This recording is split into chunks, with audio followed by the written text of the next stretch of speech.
What you're about to see are the earliest manuscripts of the Gospels, and by the end of this video, I'll let you make up your own assumptions about why you may never have heard this from the pulpit. Christian apologists have argued that the Gospels are reliable accounts of the life, death, and resurrection of Jesus. I mean, we have thousands of manuscripts, right? We have better documentation for Jesus than any other historical figure, right? As you watch this video, I have a challenge for you. Keep a thought at the back of your mind. Imagine that you are an all-powerful and all-loving being, and that you have an important message for humankind. Imagine that this message is so important that everything else fails in comparison. You have all the resources and power of an all-powerful, loving creator. And at the end of the video, comment if you would do anything different than the God of the Bible. And lastly, this channel runs off donations. If you can afford to become a member or join the Patreon, all support is greatly appreciated. Thank you. This is the Center for the Study of New Testament Manuscripts. And at this website, you will be able to find pictures of, I don't know if it's every New Testament manuscript, but it's most of them, and it's all of the important ones. So, I mean, there are thousands and thousands and thousands of New Testament manuscripts, and we probably don't have pictures of all of them, but, you know, there are tons and tons and tons of pictures of New Testament manuscripts. On the left-hand side, you'll see a bunch of filters that you can use for your search. So you'll see here, I didn't even bother clicking papyrus because everything prior to like 300 is papyrus. I just said, show me everything in the 2nd century, start and end in the 2nd century. So there's no 1st century. It's important for people to know there are no 1st century New Testament manuscripts. Yeah. None. There's not a single one. Okay. So, but when you put all the information in, this is what you get. Gospel manuscripts dating to, at the very latest, 200. Here is the list. You see this? What does it say here at the very top, David? How many results were found? 7. So you lied to me. You said there was 8. You lie, you liberal scholar. I think some of the there's some I think some of there's possibly a disputed 2nd, 3rd century manuscript which could be included in this list, right? So here's I'm just going to show you what we're looking at here, okay? So P52 is our very earliest New Testament manuscript. Hooray! It dates to sometime between 150 and 180 CE. And this is the whole thing. It's two-sided, right? And it contains text from John chapter 8. And that's it. Wait. So again, let's break this down. When was John written? It was 90 CE? 90-ish, probably. 90-ish CE. So 60, 70, 80 years later. 60, 70, 80 years after Jesus had died, it's written in another language. No. 60, 70, 80 years after John was written. Oh, no. I mean, sorry. I'm going back in. So I'm saying Jesus dies, then 60 years later is 90 CE. Yeah. The original John is written, and it's writing about things that will happen 6 years ago in a different language, in a different location on Earth. Yep. About things that happened 60 years ago. And then the earliest copy we have is this credit card size piece of parchment. 60, 70 years later. Yeah. And this is all we have. Yeah. This is it. That's all of it. So, and for people who are interested, this is from John chapter 18. This is Jesus appearing before Pilate. Okay. So that's P52. And by the way, this manuscript is at the University of Manchester. Hey, that's where you got your PhD. Yeah, man. That's right. So, okay. So that's P52. P66 is this. It's even bigger. How big is that? It's so what does this say here? Like if you look at the if we go back to this one, you can see. Can you read Greek or is it right? Or you I can read Greek. Yeah. Okay. So if you look here, you can see the ruler here at the bottom. So those are centimeters. And I guess if you're a Philistine or an American, you'll you'll How pay many attention cubits to is the that? inches. I only measure in cubits. So like that's about 2 centimeters by 5 centimeters. And that's John chapter 19. Okay. So there's Okay. P66. But that's so actually I have to say that's it belongs to this manuscript. And this is Okay. an admittedly very impressive manuscript. So this is a codex from around the year 200, and it was once an entirely intact copy of the whole Gospel of John. That is without dispute. Wow. So, hooray! Year 200. We've got the That's whole awesome. Gospel of John. Well, presumably P60. Oh my gosh, what was the first one we looked at? P52. P52. Presumably P52 would be from a whole copy of John. Presumably, right? Or is that not how it worked?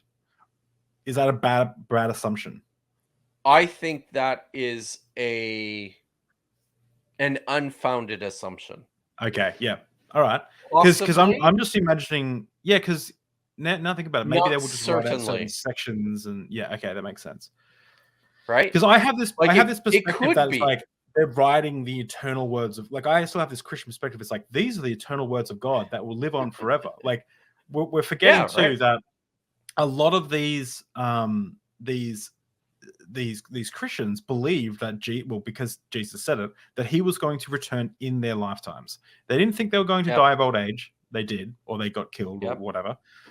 They thought, so there's no need to write any of this down. It was only until what, 370 or 360 or something where we actually canonized this, like sometime in the 3rd century or 4th century, sorry. We canonized the Bible. 4th century. It was like, yeah. Just like, geez, he's taking his time coming back. What is it? A day is like 1,000 years, 1,000 years like a day. Oh, that works out for us. So it's only been, God. So it's been 2 days. So, lucky, but it's funny because Jesus did actually say explicitly, like he's like, I can't be any clearer. People standing here today will not taste death until they see the Son of Man coming on the clouds. And like, he can't be any more clear, but somehow he's being symbolic there, or they won't taste the second death, as in like, well, who knows? I mean, that's yes, that's a huge problem. So anyway, so this is P77. So, P77. Now you'll notice these fragments, these survive from codices, which are books. So they have writing on the front and the back. I work with the Dead Sea Scrolls, which are scrolls, and you only write on one side of the scroll. Mm-hmm. And when you have writing on two sides, that's how you know it's a codex. So, but this is what you have. This is P77, and it preserves text from Matthew 23. Just Matthew 23. So I thought you were going to say Matthew 23 Matthew 23.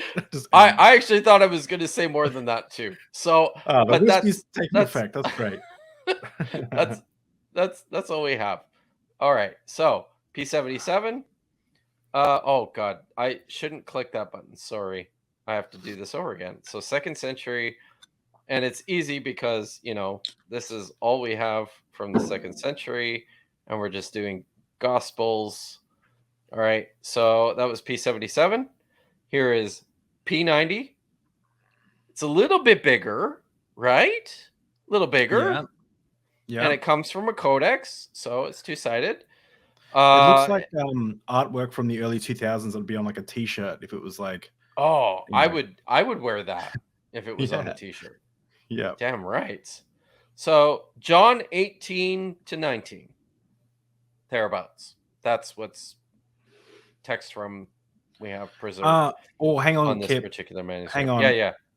We actually have someone who's actually solved it all for us. Nidhi. Oh, good.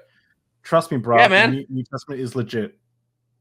There we go. So, thanks, Nidhi. Do we end the stream? He just saw. Probably. Yeah, people are going, God, yes, please end the stream. All right.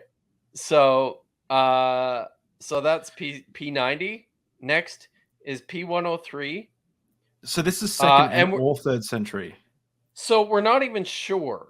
Like this could be a we date these things based on the handwriting. So you can imagine that there's a there's a range, right? So it could be as late as like 220, 230.